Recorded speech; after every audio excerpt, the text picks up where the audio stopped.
Welcome to the I Can't Sleep podcast, where I read random articles from across the web to bore you to sleep with my soothing voice. I'm your host, Benjamin Boster. Today's episode is from a Wikipedia article titled Fog.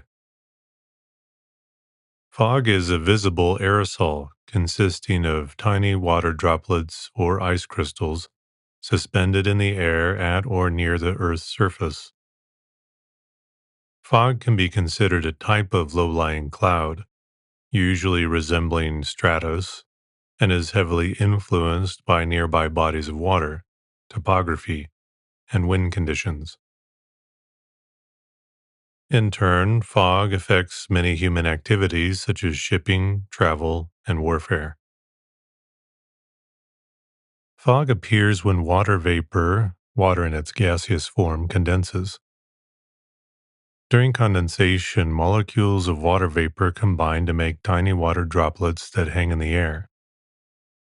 Sea fog, which shows up near bodies of saline water, is formed as water vapor condenses on bits of salt. Fog is similar too, but less transparent than mist. The term fog is typically distinguished from the more generic term cloud in that fog is low-lying, and the moisture in the fog is often generated locally, such as from a nearby body of water, like a lake or ocean, or from nearby moist ground or marshes. By definition, fog reduces visibility to less than 1 kilometer, whereas mist causes lesser impairment of visibility. For aviation purposes in the United Kingdom, a visibility of less than 5 kilometers but greater than 999 meters is considered to be mist if the relative humidity is 95% or greater. Below 95%, haze is reported. Fog forms when the difference between air temperature and dew point is less than 2.5 degrees Celsius. Fog begins to form when water vapor condenses into tiny water droplets that are suspended in the air.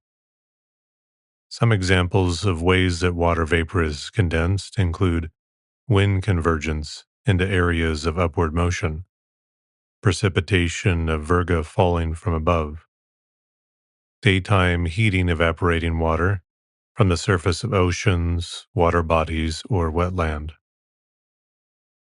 transpiration from plants, cool or dry air moving over warmer water, and lifting air over mountains.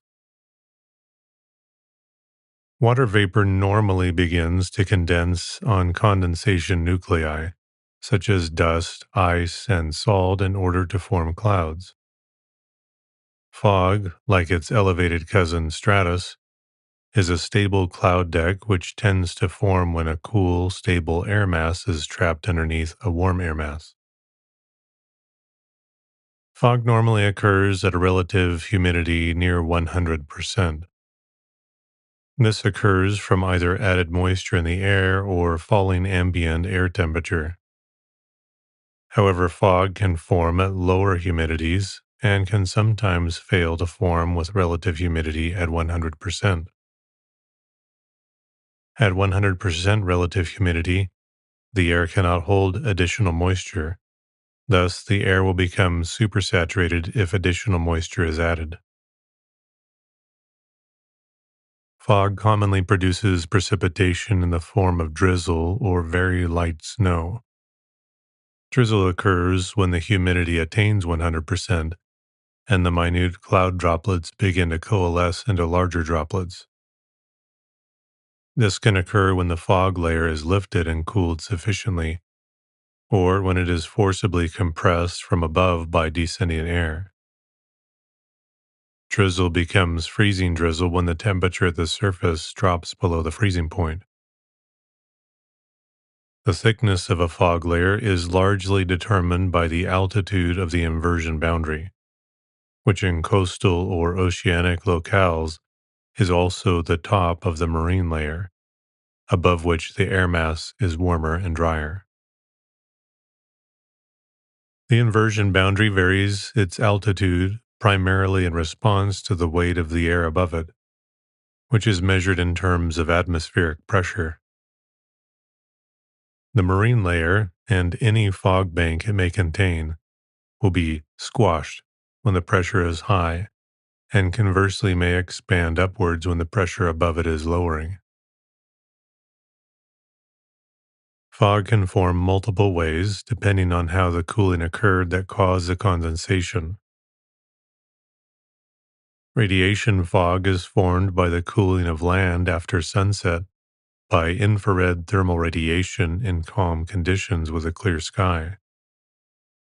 The cooling ground then cools adjacent air by conduction, causing the air temperature to fall and reach the dew point, forming fog. In perfect calm, the fog layer can be less than a meter thick, but turbulence can promote a thicker layer. Radiation fog occurs at night and usually does not last long after sunrise, but it can persist all day in winter months, especially in areas bounded by high ground. Radiation fog is most common in autumn and early winter. Examples of this phenomenon include Tulle fog. Ground fog is fog that obscures less than 60% of the sky and does not extend to the base of any overhead clouds. However, the term is usually a synonym for shallow radiation fog. In some cases, the depth of the fog is on the order of tens of centimeters over certain kinds of terrain, with the absence of wind. Advection fog occurs when moist air passes over a cool surface by advection, wind, and is cooled. It is common as a warm front passes over an area with significant snowpack. It is most common at sea when moist air encounters cooler waters, including areas of cold water upwelling, such as along the California coast. A strong enough temperature difference over water or bare ground can also cause advection fog. Although strong winds often mix the air and can disperse, fragment, or prevent many kinds of fog, markedly warmer and humid air blowing over a snowpack can continue to generate advection fog at elevated velocities, up to 80 kilometers per hour or more. This fog will be in a turbulent, rapidly moving, and comparatively shallow layer, observed as a few centimeters in depth over flat farm fields, flat urban terrain, and the like, and or form more complex forms where the terrain is different, such as rotating areas in the lee of hills or large buildings, and so on. Fog formed by advection along the California coastline is propelled onto land by one of several processes. A cold front can push the marine layer coastward, an occurrence most typical in the spring or late fall. During the summer months, a low pressure trough produced by intense heating inland creates a strong pressure gradient, drawing in the dense marine layer. Also, during the summer, strong high pressure aloft over the desert southwest, usually in connection with the summer monsoon, produces a south to southeasterly flow, which can drive the offshore marine layer up the coastline. A phenomenon known as a southerly surge, typically following a coastal heat spell. However, if the monsoonal flow is sufficiently turbulent, it might instead break up the marine layer and any fog it may contain. Moderate turbulence will typically transform a fog bank, lifting it and breaking it up into shallow convective clouds called stratocumulus. Frontal fog forms in much the same way as stratus cloud near a front when raindrops, falling from relatively warm air above a frontal surface, evaporate into cooler air close to the Earth's surface and cause it to become saturated. The water vapor cools, and at the dew point, it condenses and fog forms. This type of fog can be the result of a very low frontal stratus cloud subsiding to surface level in the absence of any lifting agent after the front passes. Hail fog sometimes occurs in the vicinity of significant hail accumulations due to decreased temperature and increased moisture, leading to saturation in a very shallow layer near the surface. It most often occurs when there is a warm, humid layer atop the hail and when wind is light. This ground fog tends to be localized, but can be extremely dense and abrupt. It may form shortly after the hail falls, when the hail has had time to cool the air and as it absorbs heat when melting and evaporating. Freezing fog occurs when liquid fog droplets freeze to surfaces, forming white, soft, or hard rime ice. This is very common on mountaintops, which are exposed to low clouds.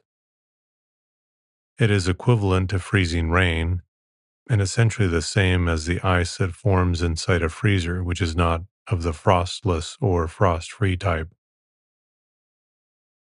The term freezing fog may also refer to fog where water vapor is supercooled, filling the air with small ice crystals similar to very light snow. It seems to make the fog tangible, as if one could grab a handful. In the western United States, freezing fog may be referred to as pogonip. It occurs commonly during cold winter spells, usually in deep mountain valleys. The word pogonip is derived from the Shoshone word pachenipi, which means cloud. In the old Farmer's Almanac and the calendar for December, the phrase, beware the pogonip, regularly appears. In his anthology Smoke Bellew, Jack London describes a pogonip which surrounded the main characters. The phenomenon is common in the inland areas of the Pacific Northwest, with temperatures in the 10 to 30 degrees Fahrenheit range. The Columbia Plateau experiences this phenomenon most years during temperature inversions, sometimes lasting for as long as 3 weeks. The fog typically begins forming around the area of the Columbia River and expands, sometimes covering the land to distances as far away as Lapine, Oregon, almost 150 miles due south of the river, and into south central Washington. Frozen fog, also known as ice fog, is any kind of fog where the droplets have frozen into extremely tiny crystals of ice in midair. Generally, this requires temperatures at or below negative 35 degrees Celsius, making it common only in and near the Arctic and Antarctic regions. It is most often seen in urban areas where it is created by the freezing of water vapor present in automobile exhaust and combustion products from heating and power generation. Urban ice fog can become extremely dense and will persist day and night until the temperature rises. It can be associated with the diamond dust form of precipitation, in which very small crystals of ice form and slowly fall. This often occurs during blue sky conditions, which can cause many types of halos and other results of refraction of sunlight by the airborne crystals. Ice fog often leads to the visual phenomenon of light pillars. Upslope fog or hill fog forms when winds blow air up a slope, called orographic lift, adiabatically cooling it as it rises and causing the moisture in it to condense. This often causes freezing fog on mountaintops, where the cloud ceiling would not otherwise be low enough. Valley fog forms in mountain valleys, often during winter. It is essentially a radiation fog confined by local topography and can last for several days in calm conditions. In California's Central Valley, Valley fog is often referred to as Tule fog.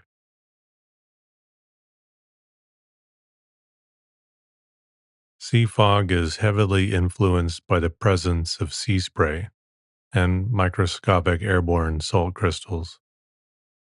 Clouds of all types require minute hygroscopic particles upon which water vapor can condense. Over the ocean's surface, the most common particles are salt from salt spray produced by breaking waves.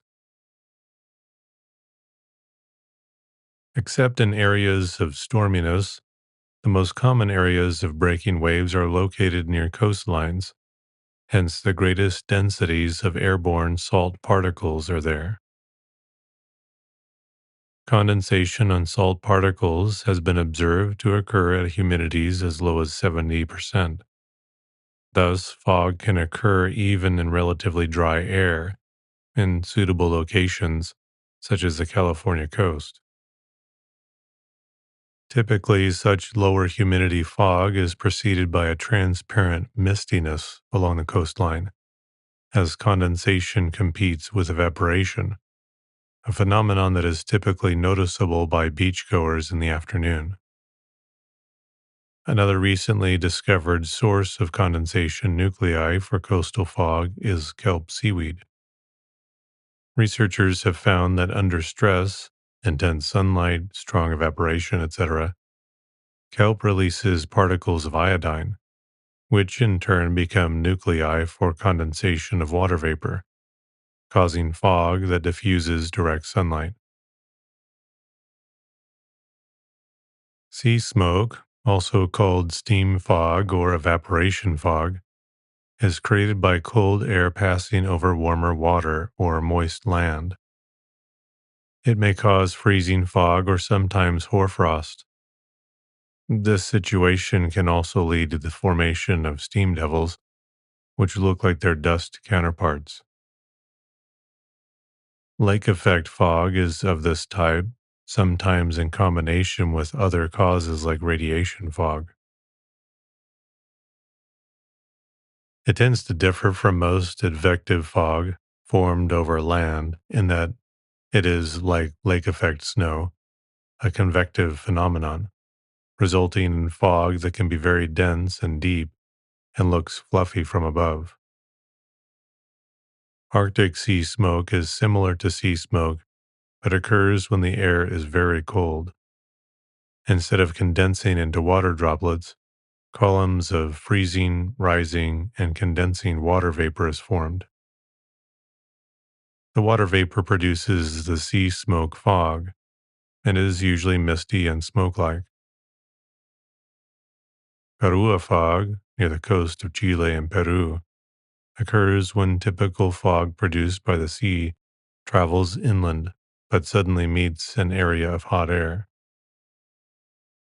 This causes the water particles of fog to shrink by evaporation, producing a transparent mist. Carua fog is nearly invisible, yet it still forces drivers to use windshield wipers because of condensation onto cooler, hard surfaces. Camanchaca is a similar dense fog. Depending on the concentration of the droplets, visibility in fog can range from the appearance of haze to almost zero visibility. Shadows are cast through fog in 3 dimensions. The fog is dense enough to be illuminated by light that passes through gaps in a structure or tree, but thin enough to let a large quantity of that light pass through to illuminate points further on. As a result, object shadows appear as beams oriented in a direction parallel to the light source. These voluminous shadows are created the same way as crepuscular rays, which are the shadows of clouds. In fog, it is solid objects that cast shadows. Sound typically travels fastest and farthest through solids, then liquids, then gases, such as the atmosphere. Sound is affected during fog conditions due to the small distances between water droplets and air temperature differences. Though fog is essentially liquid water, the many droplets are separated by small air gaps. High pitched sounds have a high frequency, which in turn means they have a short wavelength. To transmit a high frequency wave, air must move back and forth very quickly. Short wavelength, high pitched sound waves are reflected and refracted by many separated water droplets, partially canceling and dissipating their energy, a process called damping.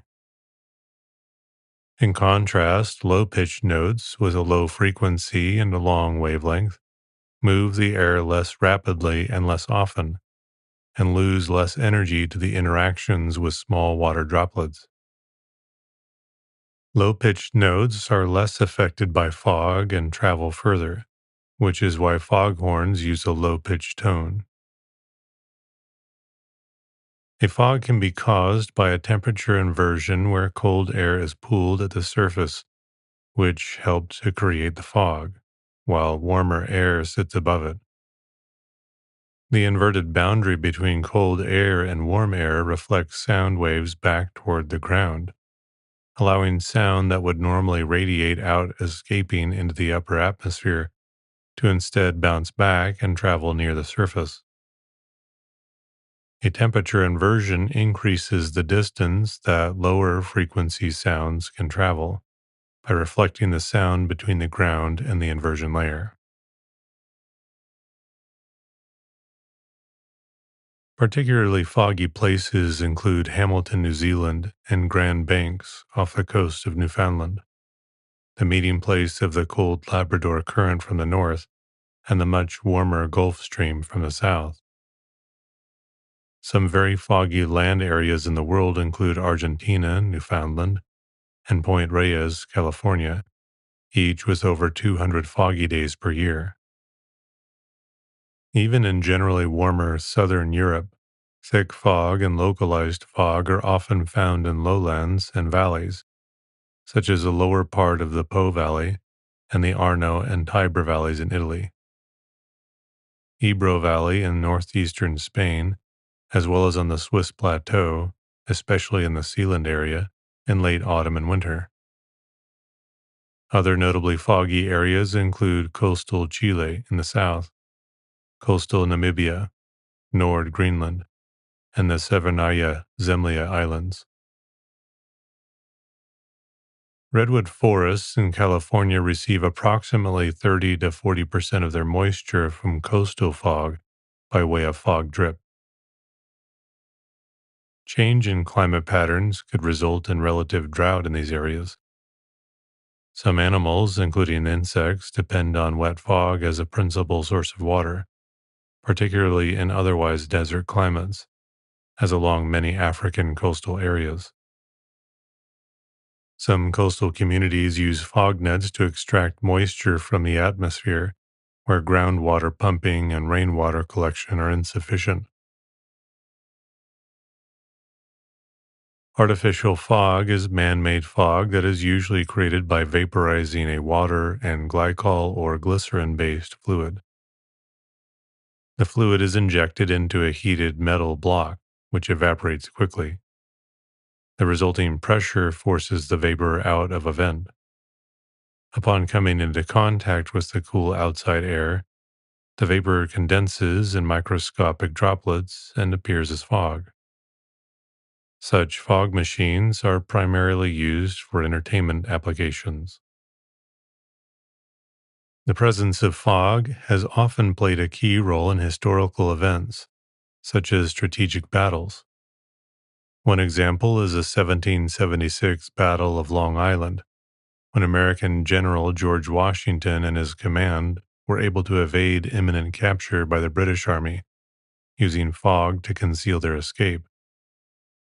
Another example is D-Day, June 6, 1944, during World War II, when the Allies landed on the beaches of Normandy, France, during fog conditions. Both positive and negative results were reported from both sides during that battle due to impaired visibility. Anti-fog agents, also known as anti-fogging agents and treatments, are chemicals that prevent the condensation of water in the form of small droplets on a surface which resemble fog. They are one of many additives used in the production of plastics. Anti-fog agents were developed by NASA during the Project Gemini for use on helmet visors. During Gemini 9A in June 1966, astronaut Eugene A. Cernan tested NASA's first spacesuit and discovered during the spacewalk that his helmet visor fogged, among other issues. Cernan's suit was tested using the spacecraft 9 life support system after the flight, when it was discovered that a small patch of the visor treated with an anti-fog solution remained clear of condensation. Later Gemini flights all included the anti-fog solution for application prior to the spacewalk occurring. Anti-fog agents are available as spray solutions, creams, and gels, and wet wipes, while more resistant coatings are often applied during complex manufacturing processes. Anti-fog additives can also be added to plastics where they exude from the inside to the surface. Most commercial anti-fog agents are surfactants that minimize the surface tension of the water. Many other substances have been used as anti-fog agents, including home-based recipes containing detergents. One method to prevent fogging is to apply a thin film of detergent, but this method is criticized because detergents are designed to be water-soluble and they cause smearing. Divers often use saliva, which is a commonly known and effective anti-fogging agent.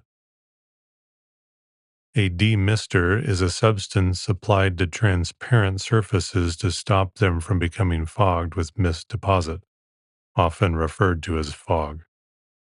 Scuba divers often spit into their masks and then wash the surface quickly with water to prevent mist buildup that can impair vision. Several products are commercially available, such as sea drops, that are generally more effective. New mask lenses still have silicone on them from the manufacturing process, so it is recommended to clean the lens with an appropriate mask scrub, then rinse the mask, and then apply a demister solution. Fog collection is the harvesting of water from fog using large pieces of vertical mesh netting to induce the fog droplets to flow down towards a trough below. The setup is known as a fog fence, fog collector, or fog net. Through condensation, atmospheric water vapor from the air condenses on cold surfaces into droplets of liquid water known as dew. The phenomenon is most observable on thin, flat, exposed objects, including plant leaves and blades of grass. As the exposed surface cools by radiating its heat to the sky, atmospheric moisture condenses at a rate greater than that of which it can evaporate, resulting in the formation of water droplets. Water condenses onto the array of parallel wires and collects at the bottom of the net. This requires no external energy and is facilitated naturally through temperature fluctuation, making it attractive for deployment in less developed areas. The term fog fence comes from its long rectangular shape resembling a fence, but fog collectors are not confined just to this structural style. The efficiency of the fog collector is based on the net material, the size of the holes and filament, and chemical coating. Fog collectors can harvest from 2% up to 10% of the moisture in the air, depending on their efficiency. An ideal location is a high-altitude arid area near cold offshore currents, where fog is common, and therefore the fog collector can produce the highest yield.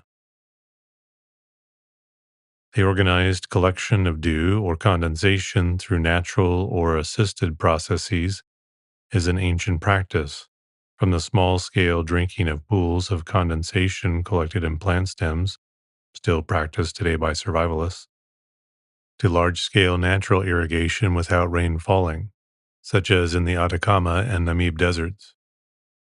The first man made fog collectors stretch back as far as the Inca Empire, where buckets were placed under trees to take advantage of condensation.